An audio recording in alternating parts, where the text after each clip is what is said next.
thanks very much indeed, and it's delightful to be here. So those who don't know who I am, I'm a professor of physics at Durham University, right behind me. It's a lovely place to come from and work, and of course it has over a millennium of thought kind of woven into the rocks, going right back to the Venerable Bede, whose bones are, as it were, right behind me, who wrote about science in the 8th century in this country, and the theology of science. So with that inspirational background, I don't propose, by the way, in spite of the announcement, to sing this. I don't think that would help, but I will try and speak up. I thought I should just let you know where I'm coming from. What I want to do, a couple of slides just to summarise, and then after that, those of you who don't want the details can do Facebook and Twitter and talk to grandchildren and so on. But so here's the top thing. What motivates me today in thinking of this rather difficult, unusual question perhaps, of a theology of science is a different type of question to the usual one. When people ask me, can you reconcile science with faith, with theology? I now no longer refuse to answer the question any more than I refuse to engage with the question, have you stopped beating your wife yet? It's not a properly posed question. It assumes too much, and it already sets us down a road that's unfruitful. I want to say why. So I'm going to start with science and the love of science. I love science, and that's why I'm saddened and upset that science and scientific questions seem to get parked so often in behind the laboratory door, or the white coat, or the clipboard. Or in other words, that science isn't celebrated or enjoyed in our society and culture in the same way that music, or indeed singing, why not, or art, or literature, or saga telling is, because I think it belongs in that set of human activities. Or if you like, I think science needs to rediscover a cultural narrative. As allied with this, I think we've forgotten, after what I just said about Bede, how old the history of shall I say, the activity we now call science. We've been told that science is a product of the modern era, from the 15th or 16th century onwards, and that before that there was some sort of dark age bound in theological mysticism and dogmatic straitjackets, and at last the secular bright light of science bursts on and opens up this dark thinking. Well, it's a nonsense narrative. It's not true at all. It's a myth itself. And what I wanted to do is, insofar as explore the deep humanity of science, to explore the deep history of engaging with the world. And I think this current perception that science is modern is harmful to us in a number of ways. I think it impoverishes people's well-being. Is that my first thing? Absolutely, yeah. Just in the same way that we decided that only experts should listen to music. It's difficult, calmly, counterpoint stuff. Maybe we should just, whistle tunes, but most of us should leave string quartets behind lab doors. It's like that. I think it paralyses this public debate. For me, the place that the religion and science nexus, the most important crossing point, or if you like, the important heart monitor that something is wrong here, is nothing to do with the noisy, superficial, and desperately dull Dawkins versus the fundamentalist sort of stuff. I think it's a sideshow. I think it's a complete sideshow. I think the important issues are that we cannot somehow handle our technological future, our scientific future. We don't know how to have grown-up debates about fracking, or genetic medicine, or climate change. Just take the events of the last week, and the marginalisation of science that is in terrible danger of happening the other side of the Atlantic. Not a single Republican candidate was prepared over the last 2 years to admit the scientific evidence on climate change. What does that say about the optionalisation and marginalisation of science.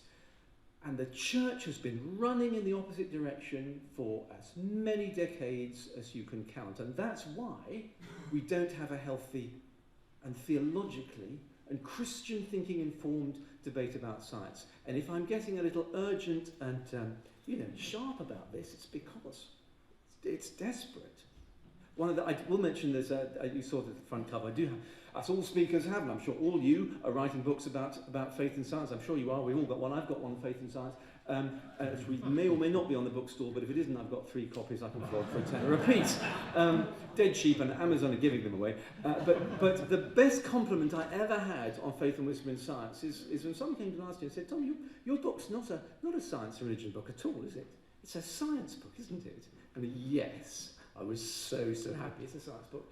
And of course, partly, we obviously, this whole misunderstanding of science is something which comes deeply out of our souls and has done for centuries and millennia, distorts this huge issue of science and religion. And of course, what I'm asking, therefore, is for the church, this is where we're going, not to think that this is anything to do with apologetics. Because apologetics is what we do on the back foot. What I want the church to do is to get on the front foot and to give to science and to our humanity and our political and social culture that needs to use this gift of God an understanding of how to use it. That's where we've got to get to. So that's a manifesto. That's a manifesto. Science religion debate. The pieces that say I'm the science religion debate, don't believe them. You don't even listen to what they say, because you don't have to. Now, by the way, when I'm saying this, by the way, because Faraday, people can mistake me. I'm not for a moment saying that the apologetic work that is done by wonderful organisations like the Faraday Institute misses the point, because without that we couldn't even get here. And we need to be on apologetic back foot and the front foot, but we need to do more than that. I'm going to say that isn't it strange? We're going to do a bit of Bible work together. That you can tell the church hasn't done much theological thinking about this, because there's not much Bible work done in the science. Not generally speaking. Where there is, and we'll get to some important stuff later on about Genesis. But is Genesis really the place to start? Just as much as sort of the thing that Richard Dawkins said, is that really the place to start? Maybe there's other biblical material that is more apposite to understanding what our relationship with the material world does within our Christian calling, within the big history of creation, fall, election, so incarnation, church, mission, new creation. We're lucky, aren't we, to be able to situate ourselves thinking biblically with Christian minds in this huge arch of history. We're able to say, sorry, there is a meta-narrative. It's the most exciting meta-narrative of all big story you could ever hope to live in. What does science do in that story? And I think that wisdom literature is the place to look, and in particular, no one is going to escape having a little look with me at the glorious book of Job a bit. I think, by the way, when it comes to science, we could think about the statistical mechanics, the chaos, the extraordinary way in which science has seen order come out of complexity. So another way of articulating what I want to do. I thought suddenly it took me a long time to realise that the problem with the theology and science, or faith and science debate, was not so much the theology of the faith, and not so much the science. The real problem was the and. If you'll pardon me to put overphrasing a little word. Little words like just and do tremendous amounts of damage to this debate. And of course, as soon as you've decided we're going to be talking about faith and science, it's like the and acts like the gangway in the middle of our hall here. There's faith and science. It's a sort of tennis court. It does what our school does at the beginning of September and puts white lines on the fields where the kids play rugby. It marks out the territory, and maybe and is the wrong word, maybe of is the right word. That's what we're going to. So what I mean by a theology of science is the question, Not how do you reconcile, but what does science do? What is its purpose for within the kingdom of God? Of course, that's a luxurious question, because you can't answer that sort of question if you're continually trying to tease out the apologetics. But just for a moment, let's do inside the church theology. And then just maybe, when we know why God gave us the ability to do science, maybe some of those other thorny questions will fall into place. And when we do that, I think we can recast science culturally, anthropology. You can tell I sometimes give seminars in universities. You have to use the 6-syllable words where one I know would do, but I'm a professor. Hey, what and then the church can embrace science. Give science a bear hug. Don't run in the opposite direction or think of science as a threat. It's God's gift to us to perform a mission of healing. What mission of healing? Let's go find out. Book cover again, last time. Now, so here's an interesting clue. I'm going to narrative clues. Stories, clues about the story we want to tell. Do you remember I said, where's the real place? Where's the real place of difficulty? Here's some evidence that I hope will convince you where the real painful point of science and faith is. So I could have chosen any of these difficult technologies. I could have taken frankenfoods. By the way, fear. Have you noticed how much of this fractured public debate of science is coloured by fear? You always know when people are fear-raising about science because the 2 syllables Franken will be put on the red top newspapers in front of Franken medicines, Franken foods, Franken sheep, okay? It's about getting us scared. Here's some work done by social scientists at Durham on the European public debate of nanotechnology. Let's see, Derek Burke's with us here, and Derek's run committees on trying to health and enliven and make healthy public debate about science and technology. And he'll know that underneath the ostensibly risk-benefit framed debates, we're not supposed to talk about technologies other in terms of risk and benefit. There are other things going on, underlying narratives. So what these social scientists found was that the sort of, is this good for you, could it be risky, were really proxies for deeper, more fearful questions. Stories like, be careful for what you wish for. Don't open Pandora's box. All the troubles will fly out, be they atom bombs, or be they genes we don't want, and you'll never get them back in again. Don't mess with nature. Nature is sacred and holy. If we mess with nature, we are doing something ungodly. The scientists keep us in the dark, and the rich get richer and the poor get poorer. Now, these 5 narratives, which philosopher Jean-Pierre Dupuy called by those names, he said, it's funny you should come up with those because these are classic narratives of despair, the fearful, dark stories.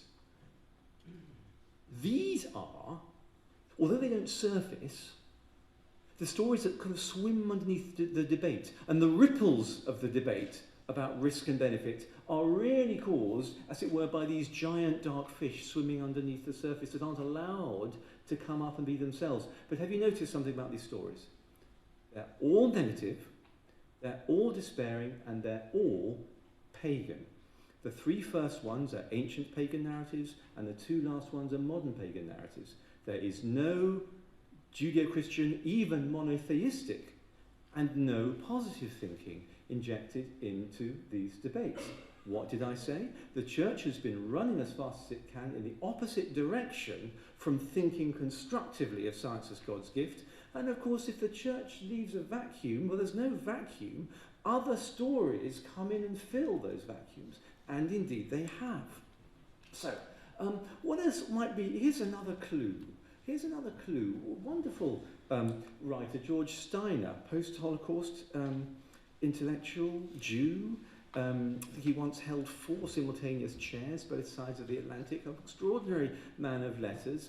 wrote a wonderful book actually called Real Presences in the 90s, published by Faber and Faber, fabulous book, on his pain. So I loved his book because he, as a humanitarian, was feeling pain at the disconnect in postmodern discourse, postmodern world, disconnect of arts and humanities from the real world and from people's meaning. And he wrote this painful book. And at some point he says this: only art can go some way towards making it accessible, towards waking into some measure of commensurability, the sheer inhuman otherness of matter. And I was so struck by that deep thought. It has echoes of Schopenhauer, of Arendt, of Heidegger, but much further back. Even Bede in the preface to his De Rerum Natura, he wrote to his student monks, he said, the reason we study nature is so that when the earth quakes or the storm strikes or the flood comes, you and your flock do not believe that these are demons or dark spirits jumping out of behind every rock to get us. We should not fear nature, although it seems so unhuman, but that this is how God made nature in his wisdom, and we should understand its working, so we should not be afraid of it. Marie Curie said much the same thing. We study science more, so we should not be afraid. It's a long and deep thought. And you can imagine when I said this is starting to talk about art, but for a scientist, I was sort of 20 years into a career. I knew I loved science, but I wanted to know as a Christian what science was for. I wanted to know what it does. And beyond the level of making better drugs or making better cars or making better whatever, yeah, of course, that's great. But I want to know what science is for from the human perspective. And if there's a task like this to be done, if there's a reconciliation with a nature that seems distant and troubling, well, maybe, Mr. Steiner, this is what science does. Of course, just as an aside here, if this is what art does, according to Steiner, and this is what science does, according to me just recognising this, then perhaps this also says something to our fractured two cultures debate and bringing the unity of our subject disciplines together. But that's perhaps for discussion, right? Okay, here's another one. Here's a little narrative clue. There are narrative clues in the very words we use. Did you know that the word scientist has only been around for a couple of hundred years? Not quite, actually. Probably invented in the 1830s. And before then, actually Faraday and Maxwell, who's already been mentioned, didn't want to get taught scientists, could be called scientists at all. They insisted on the older name. Do you remember the older name for a scientist? Natural philosopher. Yeah, I would have been called a natural philosopher. Now, science, even if you don't know your Latin or Greek, because of the way language works, we sort of feel the history of meanings of words. And science sounds sharp, doesn't it? It sounds clinical and clean. The word doesn't help us. And the reason the word doesn't help us is because it comes from the Latin to know, scio. It's a knowledge claim. Whereas the older words, natural philosophy, there's a bit of a mix. The natural is Latin. The philosophy is, of course, Greek. And what does that mean? Philo, Sophia, I love wisdom. And I sometimes said to people, when I'm giving talks, public talks, in arenas, perhaps not like this one, in places where people are less comfortable about science. Perhaps science was the thing they found difficult at school. Perhaps it was the thing they were told they were bad at. I say, look, suppose rather than thinking about science, we called it love of wisdom to do with nature. Would that help you? Yeah. And often it does. People could smile. Ooh, I could get interested in the love of wisdom to do with natural things. Now, wisdom is the clue there, because wisdom tells you this route. Do you remember, to change the metaphor a bit, what I'm after is biblical thinking to tell us where the tributaries were, high up in the ancient mountains of the history of the human world, that have become the river of science now. And as we've been swimming upstream, the first thing we've seen is that science becomes natural philosophy, as we go back in time. It's got to do with wisdom. Maybe this tradition of wisdom is where we should look.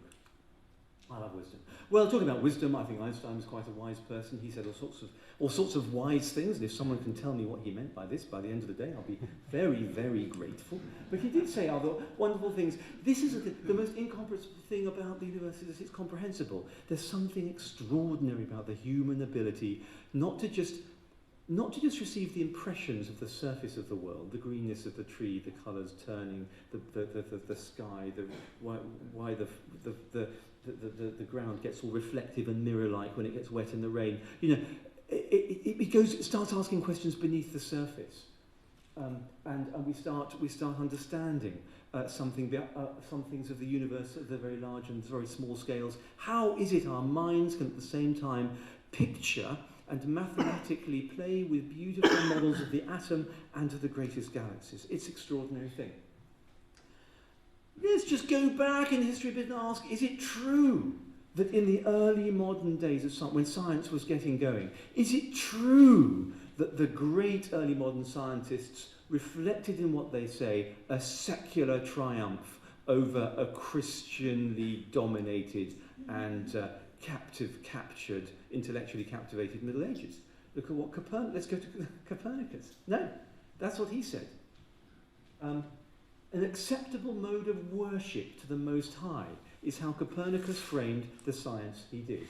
Kepler, rather at the same time. Look what he says. If piety allows to say so, our understanding is in this respect of the same kind as the divine. The same kind of the divine. Hold that thought. Where does Kepler get in his mind this appalling, apparently, and overweening boldness that when we do science we might be sharing in some sense of the divine mind?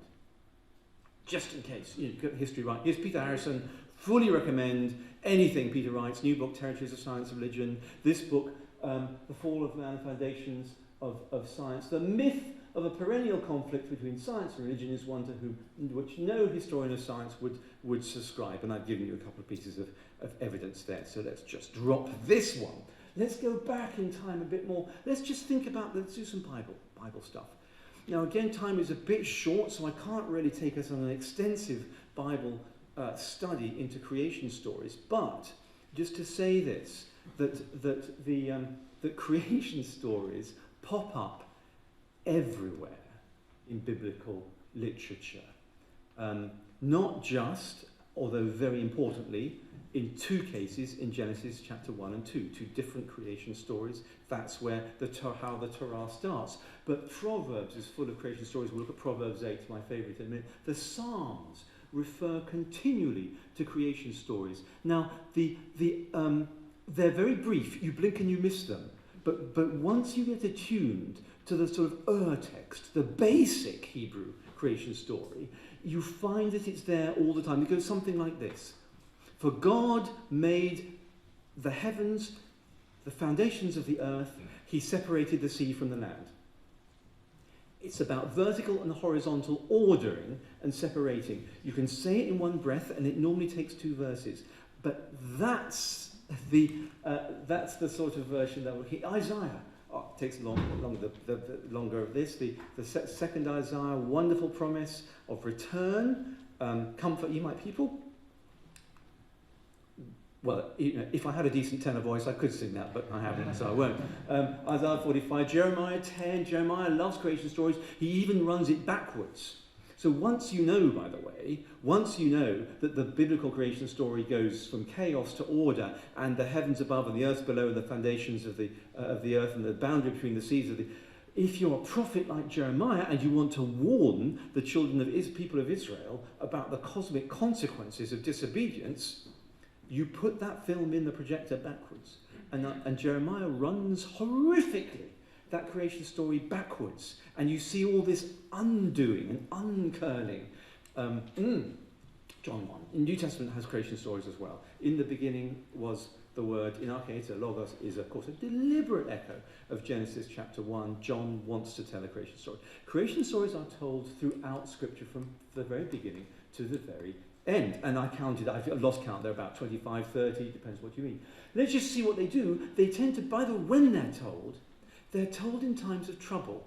A bridge, perhaps they are bridges over troubled waters. Simon and Garfunkel. You see, so Psalm 33 is a bridge between a desire to praise, that first sing joyfully to the Lord, Psalm 32, comes out of a moment of despair, When Israel is at a moment of despair, or King David is at a moment of despair, or the exile is there in despair, you can bet your life coming around the story is a creation story. And here's an example. Look, by the word of the Lord, word speaks, the heavens were made, their starry host by the breath of his mouth. The word and breath is very important, where John gets it. And here we go. The gathers of the water of the sea into jars. Here are the boundaries. The boundaries are now the sides of a jar, a pot. He puts the deep into storehouses. Let the earth fear the Lord, all the people of the world revere him. He spoke, it came to be. So there's the creation story. Blink and you miss it, but it's this ordering one. And now, hope. So creation takes God's people from despair to hope, wherever it comes. Proverbs 8, just briefly this, we can't spend time looking at this one, but I just put this in because it's my favourite one. Particularly with wisdom, if you're going to follow the story of wisdom, if you're going to follow the story of anyone or anything, you first have to go to the birthplace. And Proverbs 8 is the story of the birth of wisdom. This is wisdom personified. A little girl, Sophia, female wisdom, at the Creator God's feet, playing. I have the imagination when I read this text of the little girl playing in a sort of sandpit. And as God throws up mountains and clouds and lakes, she's giggling and laughing. Sheer beauty of it all. But see here, gave the sea its boundary, marked the foundations of the earth. There's this classic foundation story. Again, okay. But where science and the wisdom literature burst out into energy and wonder, more than anywhere else, is in the book of Job. And my social evidence for that is a favourite activity I have at science conferences. Now, science, sure most of you have been to science conferences, you'll know that in the bar, after the conference dinner, 2 times out of 3, the conversation will turn to deep things. Scientists are deep people. We love talking about deep things. And I often find myself talking about God, science, belief, spirituality, whatever. And one of my favourite activities, okay, look, has anyone read the best ever nature wisdom poem in all of ancient literature? What do you mean, Tom? I mean, it's a thing called the Lord's Answer to Job. I don't know what you're talking about. Well, I'll tell you what, why don't you read it tonight and tell me what you think at breakfast time tomorrow? How do we do that? Well, here we are in some hotel in Cincinnati or Los Angeles or somewhere, and thanks to the Gideons, I know that every one of my little discussion group, with their beer in hand, will have by their bedside table the copy of the very scripture the time after. So, go into the Bible, stand in the middle, turn left a bit, and don't try and read to the beginning of Job, just go straight to chapter 38. Questions. The Lord says, stand up like a man, address you, let us address each other, I'll question you, you'll answer me, and it's a strange answer because it's 168 questions all about the natural world. Have you journeyed to the springs of the sea? Were you there? It starts at the foundation. When I laid the foundations of the earth, there's a creation story there. Where's the way to the abode of light? From whose womb comes the ice? From the ice. He says, do you know why the stars of the Pleiades are all bound together tightly in the sky, while the stars of Orion are cast asunder? It's a wonderful astronomical question. Rodney was having a dinner at the Royal Astronomy Society last night. I expect they talked about the formation, perhaps you did, the formation of star clusters from nebulae. Now these are questions we now know the answers to some of these. But the point is they're fabulous questions. Do you know the laws of the heavens and can you apply them to the earth? That's almost a Newtonian sort of question that situates the physicality of the earth in the heavens. Now, when it comes to questions, that for a start, the sheer beauty of these questions is overwhelming. And by the way, at breakfast time, my colleagues, to a woman, to a man, say, I've never read that before. Thank you so much for pointing this out. This is astonishing. I had no idea that such richness of mental engagement with nature was there in the Bible. Job. But the other reasons questions are so important within science. Here's a little bit of an admission from the scientific community who's here. I know that at school, at university, we tell you, in fact, we even reward our students for getting the answers right. But it's a little disingenuous, because when a young student comes to me in Durham for the beginning of a PhD, and it is when they're going to start their career as a creative working scientist, I have to say that congratulations for getting all the answers right for the last 15 years. And you've been very good at that. But unfortunately, I've got some really bad news for you. That ability is going to be completely useless to you from now on in, to a first approximation, because what you now have to do is to imagine the creative question. And as Heisenberg and Einstein and many other people have said, and all the scientists here are nodding and saying, yeah, it's true actually, that asking the right question in the right way is 90% of the right answer. That's another reason, by the way, that scientists are so amazed and delighted when they read that thing from Job. Oh, I also love this one. It's my favourite science religion quote. The first gulp from the glass of natural science will turn you into an atheist, but at the bottom of the glass, God is waiting for you. It's much better in German, apparently. In Glasfinsternis wartet Gott.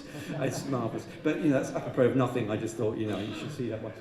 So Job, where does this extraordinary text come from? And I just thought David Klein's, who helped me enormously.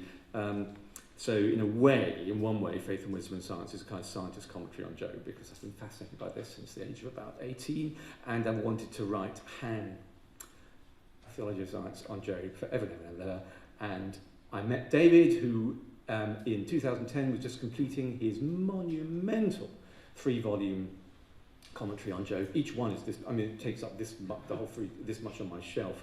He very kindly let me use the PDF of his beautiful new translation of the last section of Job. And if he says that about Job, then, who are we to reject? Very interestingly, Susan Neiman, the philosopher in Berlin, the Berlin Einstein Institute, Susan wrote an extended internet essay just published last month in which she says that when we're thinking of the birth of philosophy, we should think just as much, if not more, of the book of Job as of Plato.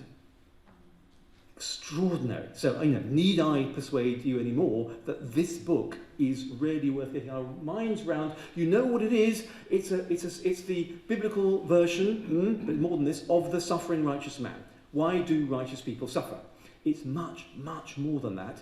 But here's the structure. Job on his ash heap, surrounded by friends, he's suffering. For a week, the friends do the right thing. They sit there in silence. Day 7, big mistake. They open their mouths and start to explain why he's suffering, and it gave them a big argument because they think that he must have sinned because, after all, if you're good, nature is kind to you, and if you're bad, nature honours you, doesn't it? Because it's God's means of obeying, of rewarding or disciplining you. Is life really like that? Job is, I love this biblical wisdom literature because it's so gutsy and realistic. There are no simple answers. We know that, and this book knows that. So they have these cycles of speeches, and the Lord's come after these cycles of speeches. And the Lord's answer, as I've mentioned, comes in for 2 big critical swipes from the literature. And I wanted to answer those criticisms. The first critical swipe is that it's not an answer. It's full of questions. What sort of answer is that? It's as if it's a petulant put-down. Job is objecting to injustice, and God says, okay, Job, you're so clever. Where does ice come from? Oh, you don't know. We don't know much, do you? So why don't you just shut up? That's more or less how the secondary literature goes, right? That's the first criticism. The second criticism in the critical literature is that it is, in terms of subject, irrelevant. Job's complaint is a moral one. He is a righteous person but is suffering. And God replies with all these questions about nature. This is not relevant. So those are 2 issues. They're actually deeply connected. Let's start with the second one and observe, take it as read, that in the cycles of painful speeches between Job and his friends, every aspect of nature, every tree, every mountain, every storm, every raindrop, every hailstone, every star, mentioned in the Lord's answer has already been used metaphorically in the speeches. Job is a book which is threaded through with our relationship with nature right from the very beginning. Most people haven't noticed it, or some people have noticed this, but some people haven't noticed this. What is more, the level of nature is augmented as the arguments between Job and his friends gets tighter, more insinuating, more tense and angry. Inanimate nature peppers the first cycle. animate nature, the second. And finally, when the gloves come off and the friends for the first time point their fingers at Job and say, you are the one who sinned, that's when the whole trumpeting of Hebrew cosmology appears and the heavens open before us. So, you know, a little bit of textual stuff coming as I talk about this. Job, for example, accuses his tormentors, his friends, as being chaotic, like nature, like the wadis, like the seasonal streams that are never just right. They're always too dry or too floody. His own flesh is rotting back to chaos. His point is this, you see, is his argument is double. He's saying two things to God. He's saying, God, you're out of control of nature. Look at nature. Look at its chaos, the flood, the earthquake. Look at my rotten body. You are as out of control of the moral law as you are with physical nature. No surprises there. Look, he holds back the flood and then it goes again, you see. So there's this clash of hopelessness and hope. Oh, I've got some pretty pictures. This is William Blake, who was also completely overwhelmed by the book of Job and prepared this glorious series of coloured engravings that I've got there in the backdrop for you. Sometimes in his friends there are little glimmers of hope. Here's Eliphaz in chapter 5. Talking of the day when Job will be reconciled, he says an extraordinary thing. Can you see embedded in that text the words, you will be in covenant with the stones? Echoes of Hosea and Isaiah 11 here and Hosea here. But it's an extraordinary thing. Think about that Steiner, think about the relational, the awkwardness of nature. A covenant is the deepest relationship. It's between kings and tribes and, of course, between the people of God and God himself. That's what covenants do. Some translators have backed off from translating here, there it as covenants. They can't dare, because how could you have a covenant with a stone? But maybe that's wiser than we might at first think. And yet the stones then slip back into the sea. We see a moment of hope and then everything clashes away again. And then just at the point where the arguments break down in this book, the compiler does a brilliant thing and brings a different tone to us. When we cannot engage in this shrill dispute anymore, we're taken somewhere peaceful and dark and interesting. We're led down a mine. Job 20, chapter 28. There can you see there that we're with the miners dangling and swaying with a lamp in their hat, hey ho, it's off to work we go, and down the mine. Why are we going down the mine? Well, the miners' eyes look up from beneath, and can you see, they see the rocks underneath, the source of lapis, the flecks of gold. We're seeing our candles reflected by the minerals in the deep earth. The author then says, you know, there's something wonderful about the human perception. Not even the hawk or falcon, with their sharp eyes, see the structure of the earth underneath, going beneath the surface of things, asking questions of its inner structure and history. Only human eyes see that. For me, this is a wonderful icon or picture for what science does. If I'm explaining science, I sometimes say, well, I'll tell you what science does. It goes beyond perception, underneath the surface, into the inner workings of the atom or the galaxies or cells or life. That's what science does. It's our ability, uniquely human ability, to see deeply into nature. And here is the same thought. And what is more, keep that quote of Kepler's in mind. This is where he gets it from. At the end of the passage, the way to wisdom is opened up, and God knows the way to wisdom. Why? Because he looked to the ends of the earth and saw everything and gave measure and weight to the waters and the wind. It's this same type of seeing into nature which is God's wisdom, and that's the nature in which humans share. So there are these extraordinary perspectives on creation in this book of Job. They because of the theatre and the characterisation of the book, we've got the three friends. We've got fourth pops up. They've got Elihu later on from somewhere. It's very theatrical. We have Job himself, we have God, and they articulate the different ways in which human beings can relate to nature. Elihu said, And Eliphaz, the first friend, says, nature enshrines retributive moral law, Job. Zophar would say, no, it's eternal mystery. Elihu says, no, it's a book you should read. God teaches you through nature. Job is convinced it's uncontrolled chaos, as we see. The Lord at one point accuses Job. He says, are you sure you haven't been worshipping nature? And Job promises he hasn't, rather than me. But there's this sixth way in which we can relate to nature. As embodying the way to wisdom, we are relating to nature as God does. We see it and learn to question it and understand it because of who we are made in God's image. And that's the Book of Job's way to wisdom. Now, recall the evidence that I, or Derek could have told you the same thing from food or anything, have brought to the table around the current narratives that are describing our relation to nature, how we're doing time-wise. Okay, we're all right. Can you see how those labels that Jean-Pierre Dupuy put on the narratives of despair relate to 5 of the narratives of our relation to nature that were right back there in the oldest nature wisdom poem that we can get our hands on. These, look, enshrining retributive moral law, that's exploiting nature and being exploited by it. Nature's eternal mystery, well, that's alienation. The book of nature, that's the sacred, narrative of the sacred. The uncontrolled chaos of nature, that's the story of evil. The object of worship is the dark narratives of dark desire. And do you remember we said it's as if there's an empty space.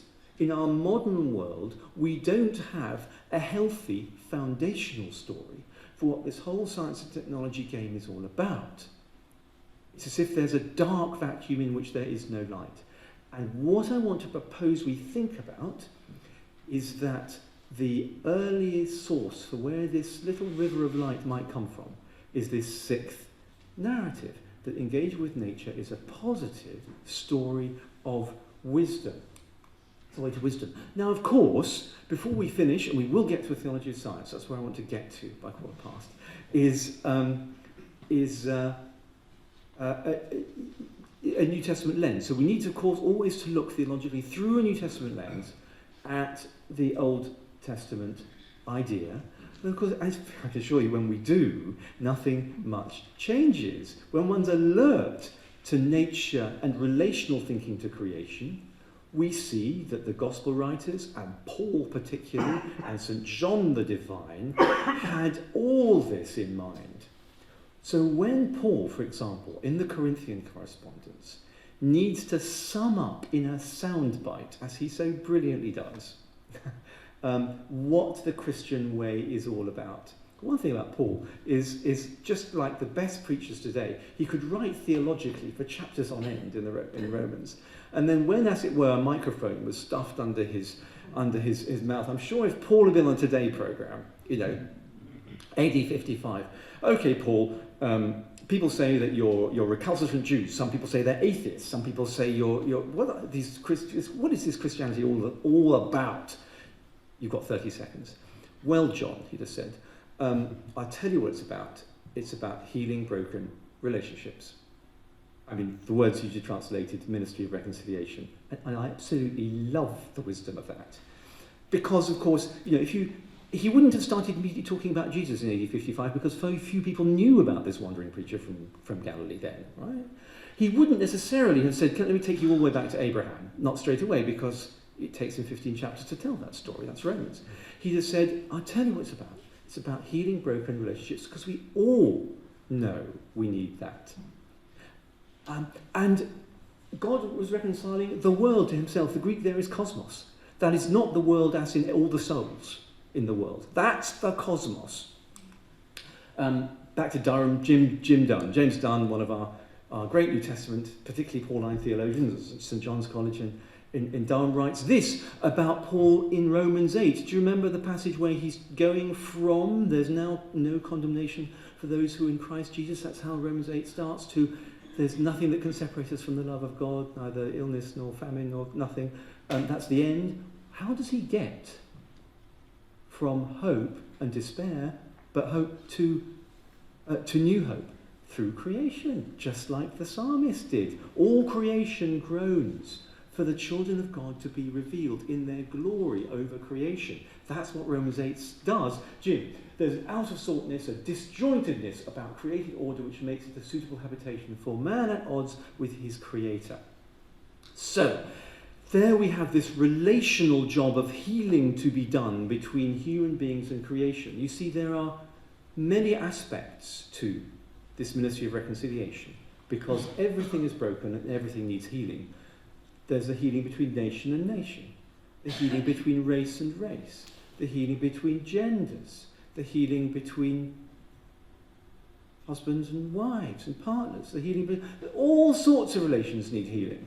And of course the hope we have that we can get in the business of healing relationships is because the fundamental relationship that releases healing to all others has been healed. Not, thankfully, by us, as if we could do that one, but by God himself. That's the great Christian, that's the gospel, of course. The gospel is the beginning, gives us the sort of power for all those relationships, and the resurrection is the hope that they might lead to healing.